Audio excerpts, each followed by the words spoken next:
put a strong sense of responsibility, whether the desire to fulfill one's commitments or guilt over a terrible mistake, sometimes delay or completely prevent one's spirit from passing on to the other side? This is Mark Lyon. Welcome to the Other Realm. Throughout my life, I have collected true accounts left to us by those who have inadvertently crossed the invisible threshold from our world into the realm of the supernatural and returned to tell the tale. These are their stories.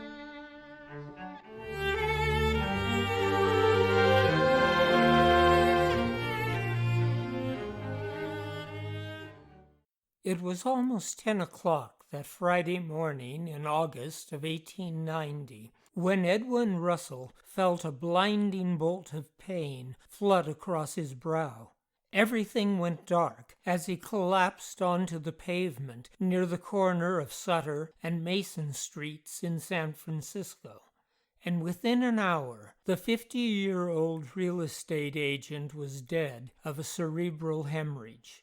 A transplanted Englishman who had lived in San Francisco for 10 years, Russell had a wonderfully resonant bass singing voice and was greatly appreciated at St. Luke's Episcopal Church, where he had long been a faithful and dependable member of the choir.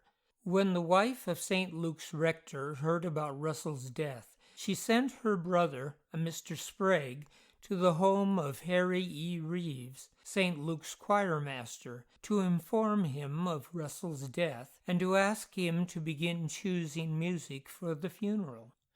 When Sprague arrived that afternoon at Reeves' 2121 California Street residence, he was met by the choirmaster's sister and niece.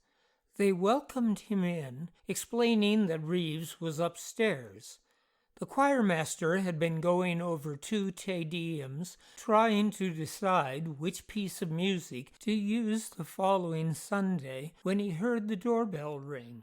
Knowing his sister would call him if he was needed, he had decided to lie down and rest for a moment in his bedroom.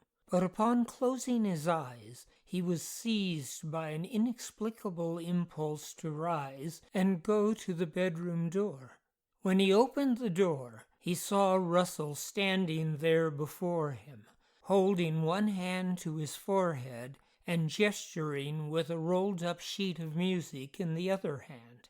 The image was so clear and lifelike that the choirmaster reached out his hand to greet him and was about to speak when the figure turned away, slowly dissolving into the air. Reeves attempted to call out to his friend, but became momentarily paralyzed and fell back against the wall. "My God!" he finally exclaimed. Upon hearing his words, Sprague and the others rushed upstairs, where they found him sitting on the staircase, frightened and confused. "I've just seen Russell," he started to explain. "But that's impossible," his niece interrupted. "Mr. Sprague just told us that Mr. Russell died this morning." The blood drained from the choirmaster's face.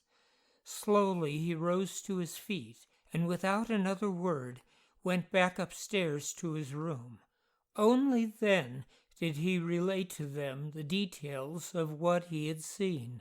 Perhaps it had merely been a case of clairvoyance. Perhaps Reeves had psychically become aware of Russell's death, and his mind had somehow manufactured an hallucination which might have brought that knowledge into consciousness.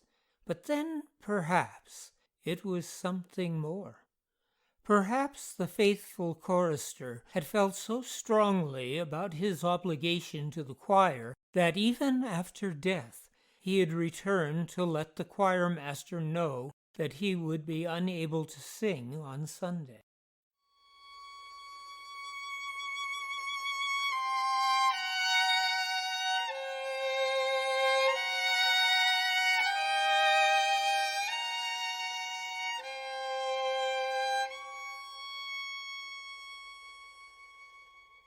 Of course, there are other commitments and responsibilities far more important than one's obligation to a religious or social organization. Consider, for instance, the desire to provide for one's children as best as one can. A desire which, in a case thoroughly investigated and authenticated by the prestigious Society for Psychical Research, suggests a sense of obligation which very well may continue past death. In relating the following case, I can do no better than to quote from a news story in the Herald of Dubuque, Iowa, dated February 11th, 1891, which read, "It will be remembered that on February 2nd, Michael Conley, a farmer living near Ionia, Chickasaw County, was found dead in an outhouse at the Jefferson House. He was carried to Coroner Hoffman's morgue, where, after an inquest, his body was prepared for shipment to his late home. The old clothes which he wore were covered with filth from the place where he was found, and they were thrown outside the morgue on the ground. His son came from Ionia and took the corpse home. When he reached there, and one of the daughters was told that her father was dead, she fell into a swoon, in which she remained for several hours. When at last she was brought from the swoon, she said, 'Where are father's old clothes? He has just appeared to me dressed in a white shirt, black clothes, and felt slippers, and told me that after leaving home he sewed a large roll of bills inside his gray shirt with a piece of my red dress, and the money is still there.' In short time she fell into another swoon, and when out of it demanded that someone go to Dubuque and get the clothes. She was deathly sick, and is so yet. The entire family considered it only an hallucination, but the physician advised them to get the clothes, as it might set her mind at rest. The son telephoned Coroner Hoffman, asking if the clothes were still in his possession. He looked and found them in the backyard, although he had supposed they were thrown in the vault as he had intended. He answered that he still had them, and on being told that the son would come to get them, they were wrapped in a bundle. The young man arrived last Monday afternoon and told Coroner Hoffman what his sister had said. Mr. Hoffman admitted that the lady had described the identical burial garb in which her father was clad, even to the slippers, although she never saw him after death, and none of the family had seen more than his face through the coffin lid. Curiosity being fully aroused, they took the gray shirt from the bundle, and within the bosom found a large roll of bills sewed with a piece of red cloth. The young man said his sister had a red dress exactly like it. The stitches were large and irregular, and looked to be those of a man.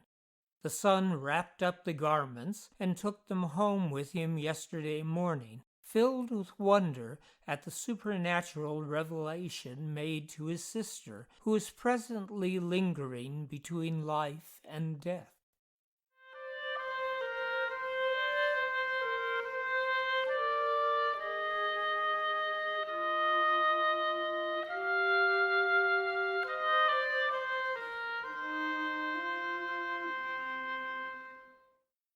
If, as we have already seen, a strong sense of responsibility and the desire to fulfill one's commitments can transcend death, what may we surmise could result from the crushing sense of guilt which might arise from accidentally causing the death of another?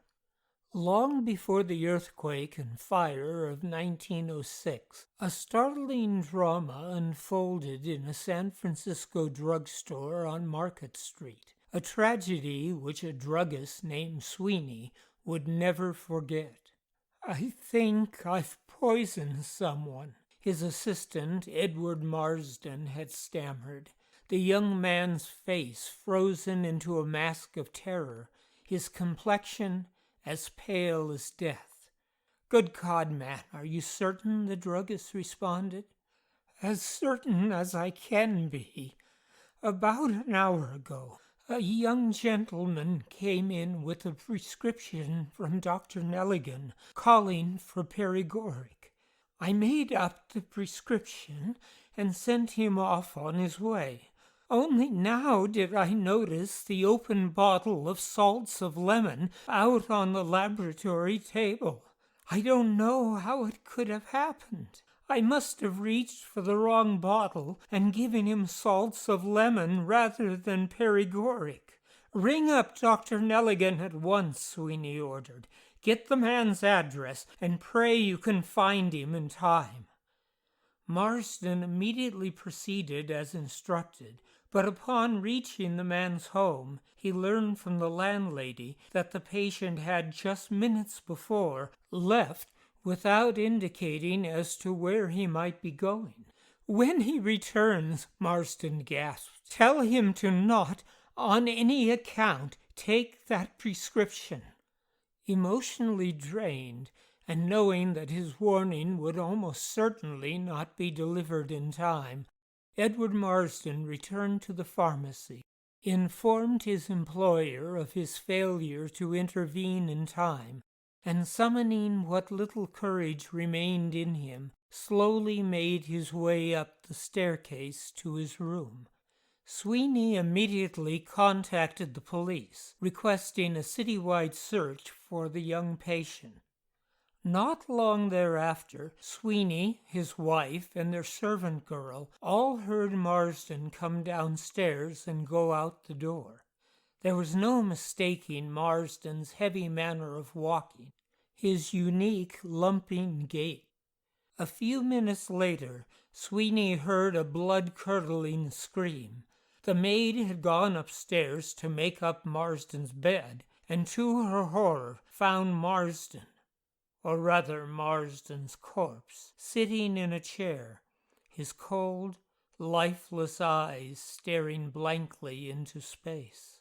From that moment on, Marsden's troubled spirit roamed both the pharmacy and the rooms of the residents above. His heavy footsteps could often be heard day and night, both climbing and descending the staircase to his room.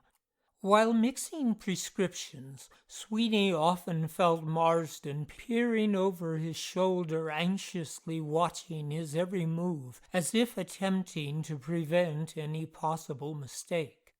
One day Mrs. Sweeney thought she saw her husband standing in the parlor. She placed her hand upon his shoulder. The figure she had taken for her husband turned round before her. It was Marsden, his pallid face contorted with despair. The poor woman screamed, and Marsden mournfully walked away, passing completely through the maid, whom, having heard her mistress's scream, had just then rushed into the room. "Did you see him?" Mrs. Sweeney excitedly inquired. "No," the maid replied, "only a dark shadow which seemed to pass before me. But at that very moment I felt a horrible pang of anguish." A week later, both women encountered Marsden on the stairs, passing them so closely that they felt his clothing brushing up against theirs.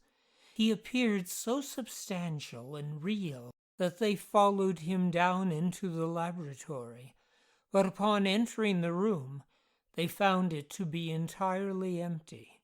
Such phenomena became almost everyday occurrences until one morning a young man entered the pharmacy asking for Mr. Sweeney.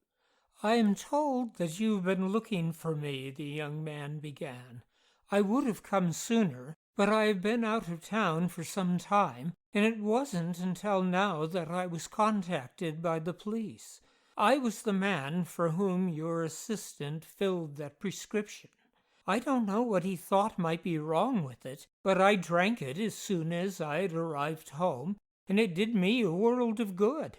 I have heard that the poor man's spirit has been seen several times since. Of course, you surely do not believe in such things. No, I do not believe in such things, Sweeney replied gravely. I know them to be true. Well, if his spirit does linger here, I hope that he now sees that I was unharmed, and that he might now rest in peace. The young man turned and was about to leave, when suddenly he froze and gasped, Holy Mother of God!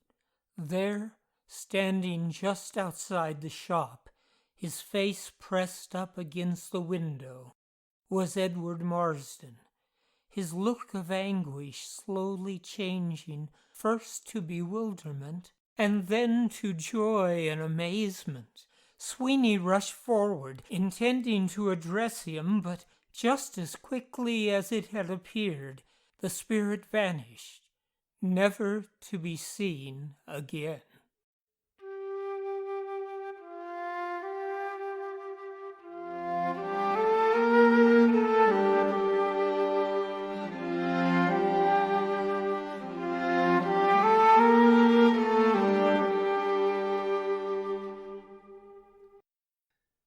This is Mark Lyon, inviting you to join me on the first day of every month as we explore more true tales from the other realm.